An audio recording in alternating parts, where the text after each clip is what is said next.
So, jetzt darf ich aber unsere erste Keynote ankündigen. Das Programm war ein bisschen anders. Wir müssen aus Krankheitsgründen umdisponieren.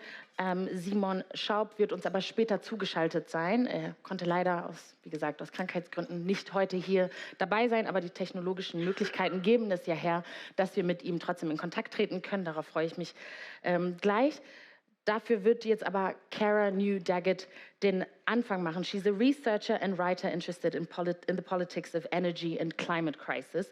She's an affiliate faculty member, at Virginia Tech and currently a senior fellow at the Research Institute for Sustainability in Potsdam here in Germany, where she researches feminist political ecology. Her award-winning book, The Birth of Energy, Fossil Fuels, Thermodynamics, and the Politics of Work, has been translated into multiple languages, as have several of her articles. She also serves as a co-editor of the Critical Energy Studies book series at MIT Press, and today she'll hold a keynote titled A Feminist Analysis of Energy Transition. I'm very, very excited that she's here. A huge applause for Cara Daggett.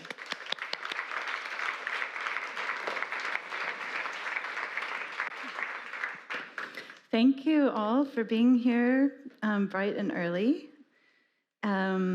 So as the introduction said, my name is Cara, and I study feminism and climate politics and energy politics. And most people assume that means I'm going to talk about women and the problems of women and maybe bad men. And that's true, that's important. But what I want to leave you with today in this talk is the idea that feminism means more than women. So looking at, for example, that women disproportionately are harmed by climate crisis, they disproportionately suffer from energy poverty worldwide, for example. These are symptoms. And so what I want to talk a little bit about is structurally how gender works to uphold capitalism. And in order to do that, that's very abstract. I want to start with a story from where I came to Berlin from, which is the Appalachian Mountains. And I'm still affiliated with Virginia Tech, but I was living and working in Blacksburg, the yellow star here. And the Appalachian Mountains are a major coal region of the US. That's the colors on this map. You might compare it to the region of Lusatia, which I think is south of here. And the story I want to tell you starts about 20 years ago in 2002. And the coal industry in Appalachia had a problem. The problem was not profits. They were actually doing pretty well at the time. The problem was they were losing local support. Since about the 1980s, the coal industry had turned increasingly to a technique called mountaintop removal. And I think here in Germany, there is some open pit mining, which accounts for about 40% of coal mining in the world. But this is a very extreme form of that. They explode the top of mountains to get at the shallow coal seams beneath. And all of this toxic debris fills up nearby valleys and waterways. Local communities were being hurt by this practice, so you can see here how close some of these sites were to elementary schools and communities. And added to that, for decades, jobs in the coal industry had actually been decreasing. So this shows, coal is kind of bumping up and down, but relatively stable in this period, while jobs are going down. And this is largely due to mechanization and techniques like mountaintop removal, which don't need as many miners.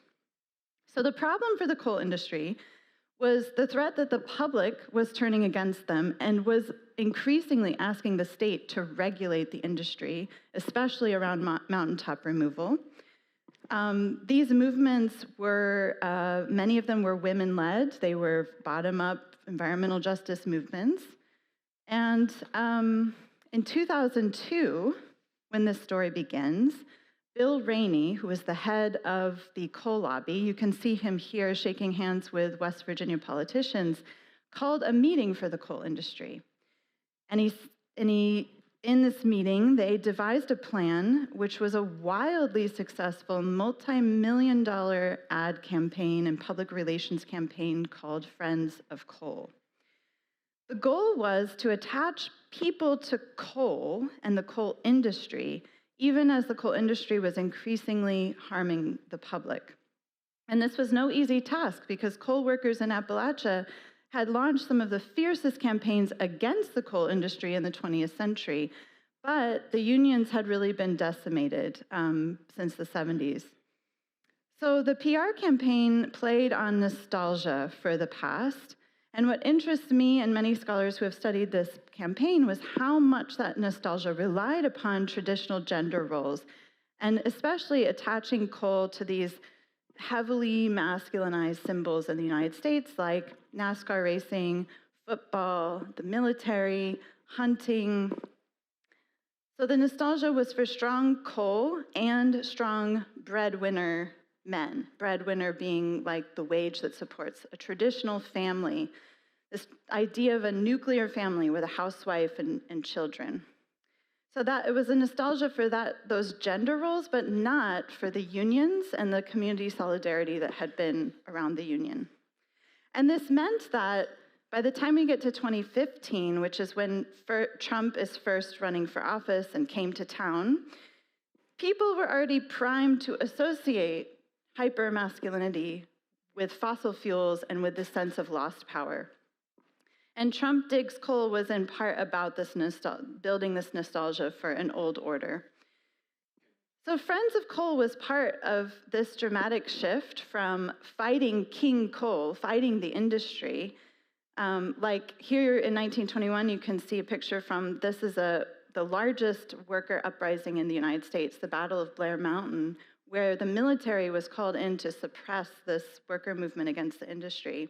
And all the way through the 70s was strong strikes, United Mine Workers striking. But with Friends of Coal now, the villain is not industry. The villain is environmentalists and feminists.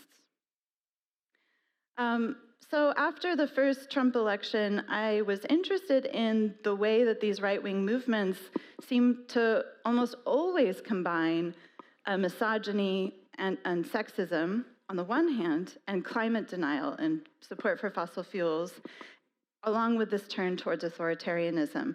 And these were often talked about as sort of separate problems. And so with the idea of petromasculinity, I really wanted to make the argument that they are structurally connected. This term sort of took on a life of its own, and it was even picked up by the far right, who harassed me a bit when it came out. I laughed, but it was actually a little bit scary. And this image is from a right-wing think tank in the US called the Heartland Institute, which held a roundtable about embracing petromasculinity. So that has really been the response, not to contest the idea, but to say what's wrong with it. So one thing I've noticed as I've given talks about petromasculinity is what comes to mind for people when I first say this word is usually trucks, but often really working class practices around trucks. So even in my writing, I use this idea of rolling coal, which is a phenomenon in the US where people change their truck engines to spew this like black smoke, and they sort of spew it at pedestrians and protesters and so on, and it's very sexualized. This often, I think, raises some tricky questions about working class masculinity, capitalist power, and gender. And it leads to what you might think of as the paradox of patriarchy, which you can think if you're a working class man, for example, you might ask, if men are supposed to have all the power in this patriarchal system, why do I feel powerless? In order to answer this question, we need to understand on a structural level what gender has to do with capitalism. And again, it's more than noticing that women are underpaid or women's care work is not appreciated or women could be better represented in leadership. These are all, of course, very important to feminist movements.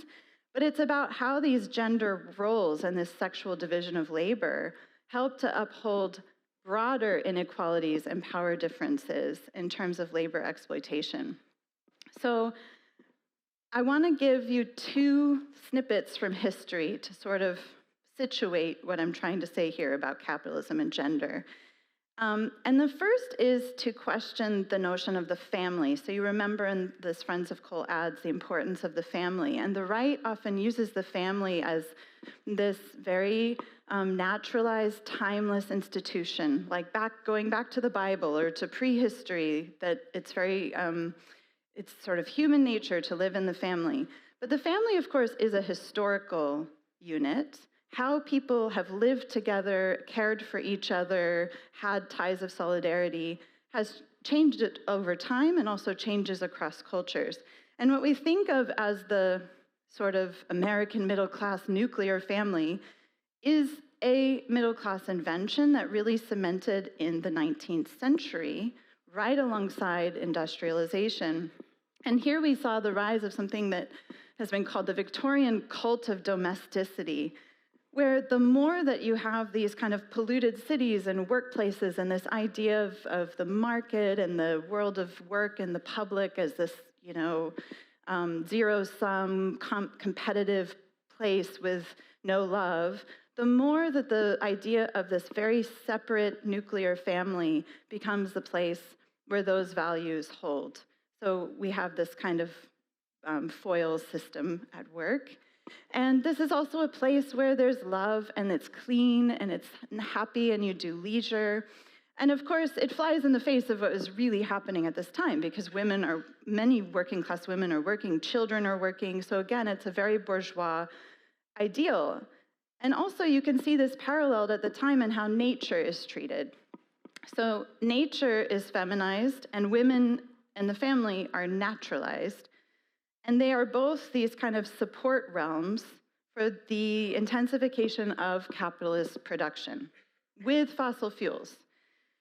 Gender upholds capitalism because it naturalizes this division, and it also naturalizes this idea that the work that's happening, that's feminized and naturalized, is kind of coming cheap or for free. It's a natural order. So that's the first example from the 19th century family. And if we fast forward a bit to this period after World War II, which is sometimes called the age of acceleration, when fossil fuel use really intensifies, especially in the United States, we can notice that this is precisely the period that has the most nostalgia for right-wing movements. So sometimes it's as if history begins in the 1950s. So we say like the family is this traditional timeless thing, but we're always in the 1950s when we're thinking historically. And in the 1950s, you can see in these ads how, what I want to really emphasize is how production, and specifically production around fossil fuels, electricity, energy, and masculinity become tightly bound up with industrialization. So here, the strength of energy, the strength of the nation, and the strength of men's bodies are bound together. And I intentionally put these ads from the United States alongside, on the right, are ads from Soviet propaganda.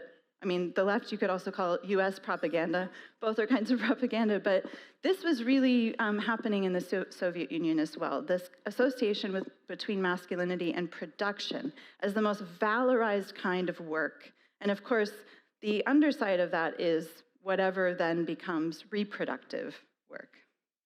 At the same time, the post-war period also turned the family ideal into a mass consumerist ideal. And mass consumerism now in the United States is spreading beyond the middle class and is on offer also to the working class as a reward for this work of production. And here fossil fuel things are consumed, and it's based, of course, upon the flow of cheap oil. Also, the design of the infrastructure, highway system, suburbs, all is really premised upon the flow of cheap oil in this period. And the house and the nature of the house, the grass and the ordered yard, are really a feminized space. So as I've mentioned a few times, this nuclear family ideal is a middle-class ideal. It's a bourgeois ideal. However, this nuclear family organization of life also enters working class life in the 19th century, where working class families form along traditional gender lines and really into these like smaller family units.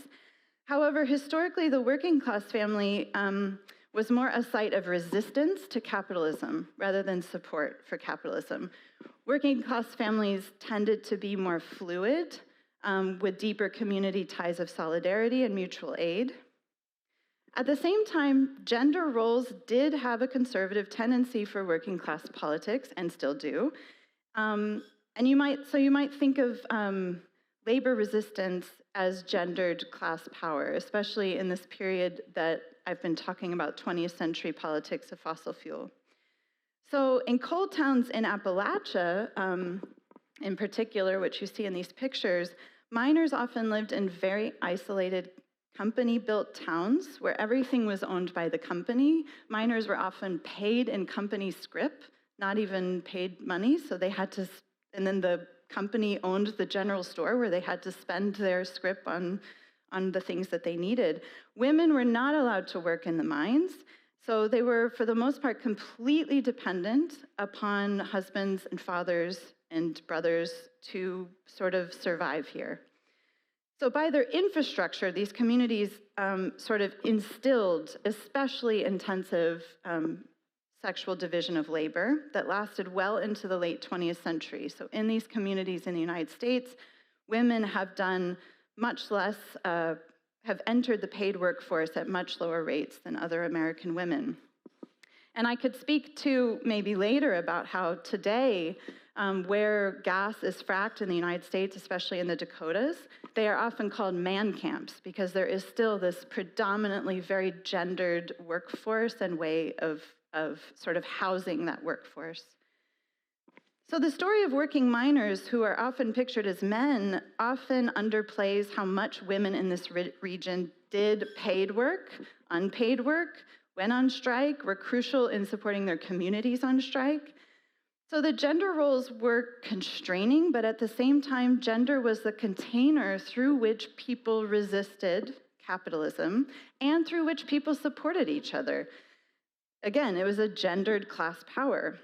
And in coal regions, women's support, and later also their environmental activism, was often through these kind of traditional roles of wife and mother. That was often also how they were most likely to be heard by the state, if they were standing up for the health of their children, for example.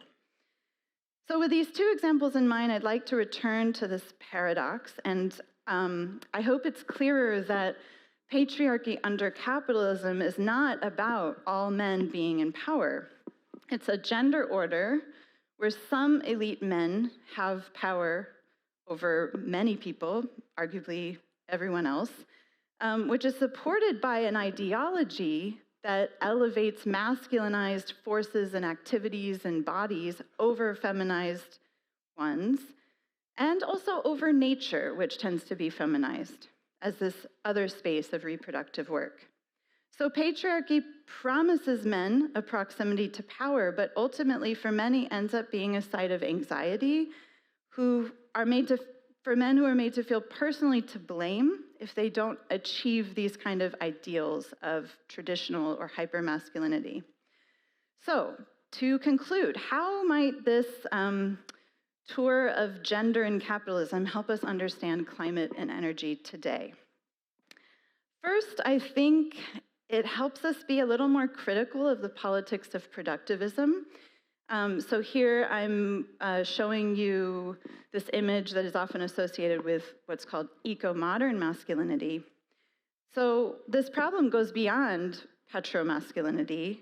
And eco-modern masculinity is a style that is very dominant actually in climate and energy policymaking, which leans heavily upon technology to fix climate problems, but also is seeking to maintain the status quo of capitalist production and growth, and is often associated with these masculinized symbols in terms of how it relates to care and nature. Second, I think the problem of gender helps us think about the importance of emotions and social relations in energy politics and working class politics. The nostalgia around gender works not because, you know, it's these evil henchmen like tricking people into believing a story, but because gender was an important container for how social communities were knit together.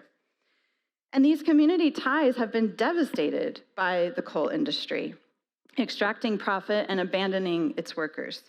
So the nostalgia, I think, reveals the desire for this sense of solidarity and love and community and attachment to place, this space that is not the zero-sum world of the market and work.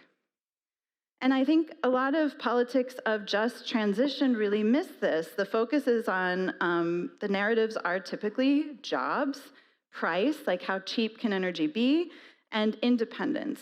And I'm not saying it's not important that people have access to affordable energy and that people have meaningful work, but I think these narratives neglect this social aspect. At the same time, many of these communities are being offered care and service, so-called pink-collar work that's highly taking place in a very neoliberal, in the US at least, marketplace. And these jobs don't offer the sense of community that these jobs did maybe in past decades.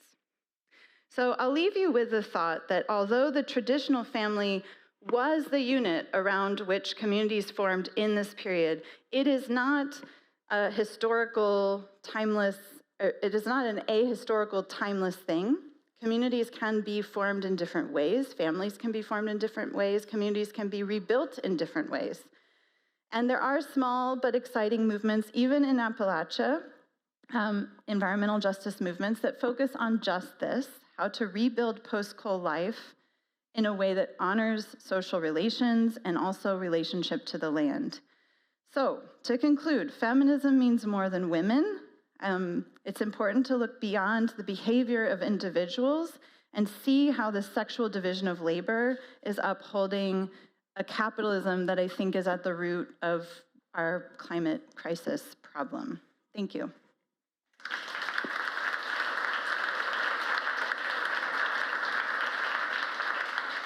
Thank you very much, Cara and Daggett. This was really interesting. Ach nee, jetzt Deutsch. Jetzt bin ich verwirrt. Okay. Ich kann Deutsch sprechen und dann wird es für dich übersetzt. Ja, so you can listen in.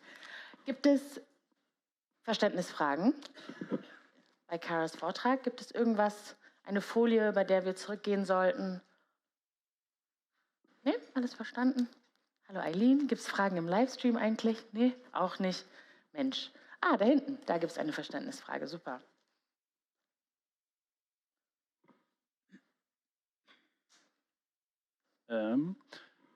Deutsch oder Englisch? Du kannst Deutsch sprechen, weil es wird dann übersetzt. Okay, vielen Dank für den Vortrag. Ich habe eine Frage, und zwar, wenn wir über Energie oder moderne Energieherstellung reden, haben wir ja schon den Punkt, dass vor allem Solar- und Windenergie jetzt nicht so diesen Maskulinitätsfaktor haben, während das irgendwie so Kohle und Atomenergie und so weiter haben. Was ist Ihr Punkt da, ob das einen Einfluss auf die grüne Energietransition hat, dass diese neuen Energien oder diese erneuerbaren Energien nicht so einen Maskulinitätsfaktor hat. Macht das da, also sehen Sie da irgendwie einen Einfluss oder weniger? Danke. Thank you. Yes, I do think there is sometimes an assumption that a different form of energy, like solar or wind, somehow also brings with it a different social form, that it doesn't attach itself, for example, to these traditional gender dynamics as much. I think what we're actually seeing is that's not necessarily true. So technology and the materials that make up energy are really important in terms of what they make possible politically, but also they're not deterministic. It's not like just switching to solar or wind solves problems. And indeed, what we see is that solar and wind can also be developed in an extractive way. So I think it points us beyond just the fuel. Certainly, I think solar and wind are necessary to a just transition, but they're not sufficient. One thing is that they don't necessarily substitute out for fossil fuels. So just adding them doesn't necessarily deal with this bigger problem. And this points to the even bigger elephant in the room, which is, are we having a social and economic system where we just decide that we're going to make more and more and more and more and more and more energy? Because even with solar and wind, that's going to, I don't think that's going to lead us to something that we might think of as sustainability. Thank you. Gibt es noch weitere Verständnisfragen? Sonst würde ich nämlich zum zweiten Vortrag übergehen. Thank you very much, Cara. Nochmal einen großen Applaus, das war sehr erhellend.